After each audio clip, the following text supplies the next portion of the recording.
राष्ट्रपति द्रौपदी मुर्मू ने 27 मई को राष्ट्रपति भवन में आयोजित नागरिक अलंकरण समारोह के द्वितीय चरण में वर्ष 2025 के लिए पद्म विभूषण, पद्म भूषण और पद्मश्री पुरस्कार प्रदान किए। इस समारोह में उपराष्ट्रपति जगदीप धनखड़, प्रधानमंत्री नरेंद्र मोदी और केंद्रीय गृह मंत्री अमित शाह सहित अन्य गणमान्य व्यक्तियों ने भाग लिया।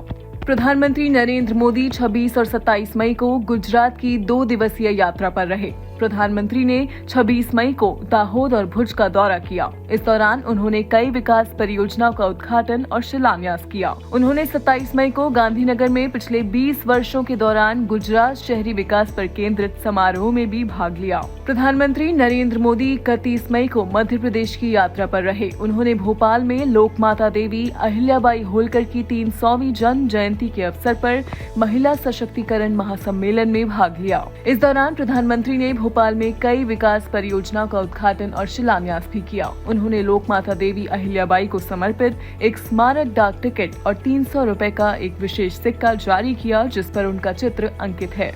इसके बाद प्रधानमंत्री ने दतिया और सतना हवाई अड्डों और इंदौर मेट्रो की येलो लाइन के सुपर प्रायोरिटी कॉरिडोर पर यात्री सेवाओं का उद्घाटन किया। प्रधानमंत्री ने 1271 अटल ग्राम सुशासन भवनों के निर्माण के लिए 480 करोड़ रुपए से अधिक की पहली किश्त भी हस्तांतरित की। ये भवन ग्राम पंचायतों को स्थायी बुनियादी ढांचा प्रदान करेंगे, जिससे उन्हें प्रशासनिक कार्यों का प्रबंधन करने, बैठकें आयोजित करने और रिकॉर्ड को अधिक कुशलता से बनाए रखने में मदद मिलेगी।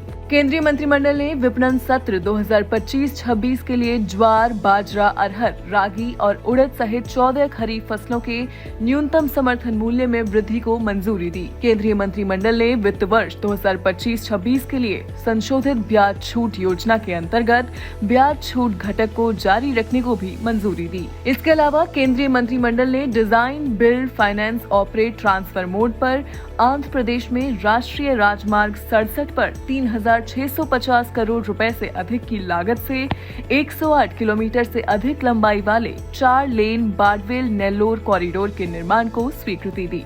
केंद्रीय मंत्रिमंडल ने महाराष्ट्र और मध्य प्रदेश में भारतीय रेल में 2 मल्टी ट्रैकिंग परियोजनाओं को भी स्वीकृति दी। इन परियोजनाओं की कुल अनुमानित लागत लगभग 3,399 करोड़ रुपए है।